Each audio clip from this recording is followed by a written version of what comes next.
근데 이제 50명이면은 제가 보니까 울산지검 정도 되는 숫자예요. 그러니까 이제 그 정도의 검사를 투입하고 6차례나 소환 조사하고 376차례 압수수색 했는데 이게 이제 검찰이 아니고 이게 이재명 특검팀이냐 이런 이제 비판도 막 나오고 그럴 정도거든요. 근데 대한민국이 생기고 나서 민주화된 이후에 야당 대표에 대해서 그것도 제1야당 대표에 대해서 구속영장을 국회로 이렇게 2번씩이나 보내온 거는 최초의 사례입니다. 민주화 이후에는 이게 최초거든요. 그러니까 이런 이례적인 그리고 윤석열 정부 들어서서 1년 반이나 수사를 사회적인 논란을 그렇게 일으키면서 이제 한 결과치고는 굉장히 초라하고 사실 이게 이런 경우 정도 되면 누군가 책임을 져야 되는 상황이라고 저는 보는데 아무도 책임지는 사람은 없고 그냥 전부 뭐 유죄다. 구속될 만한 감이다. 이렇게만 계속 이야기를 하고 있으면서 오히려 국민적으로 더 비판을 부르고 있다고 저는 보거든요. 김영배 의원님 질의하신 대로 제가 지난 9월 16일 날 작년 9월 16일 총장이 되었습니다. 저는 총장이 된 이후로 이재명 대표 사건에 대한 수사에 대해서 다시 한번 전반적으로 살펴보고 이걸 어떻게 수사하고 재판하면 좋을지 하는 고민을 많이 했습니다. 저와 비슷한 고민이 있었는지 몰라도 문재인 전 대통령께서 취임 2주년 기자회견을 당시 송현정 KBS 앵커와 1대1로 하신 적이 있습니다. 그때 당시 문 전 대통령께서 이런 말씀을 현직에 계실 때 취임 2주년일 때 하셨더군요.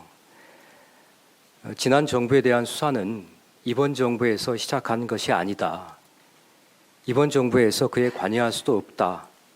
그리고 살아 움직이는 수사를 말릴 수도 없는 거 아니냐 그런 표현을 쓰셨습니다.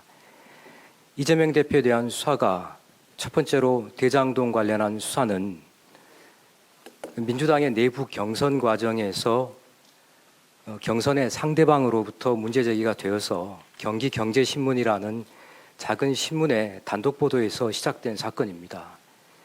두 번째로 백현동 사건도 지난 정부 감사원에서 혐의가 인정된다고 봐서 수사 의뢰를 한 사건입니다. 위례의 특혜비리 사건이라고 하는 것은 투기자본감시센터에서 고발한 사건입니다.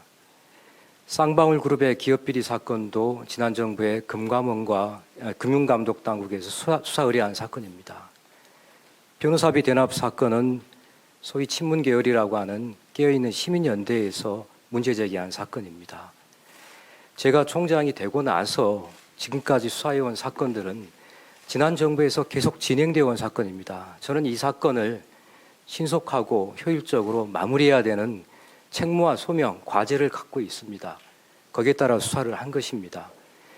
제가 총장이 되고 나서 이재명 대표에 대해서 새로 수사를 시작한 사건은 이번에 구속영장 청구에 포함되었던 위증교사 사건 단 한 건입니다. 그러나 그 사건도 백현동 사건을 수사를 하다가 백현동의 브로커의 휴대전화에서 녹음 파일이 발견돼서 관련되어서 수사를 시작한 사건입니다. 이에 관해서 의원님께서 좀 오해가 없으셨으면 합니다.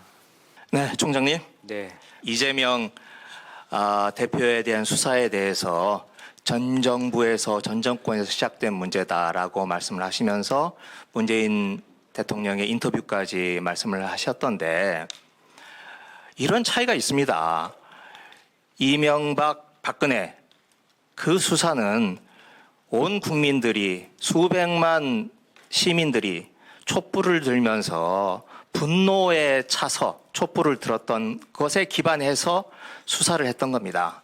하지만 이번 정부 들어서서 하고 있는 수사는 당쟁 과정에서 또는 정쟁 과정에서 불거져 나온 걸 가지고 그걸 부풀리고 또 늘려서 지금 수사를 하고 있는 거다. 분명한 차이점이 있다. 이 점 말씀드리고 제 질의 시작하겠습니다.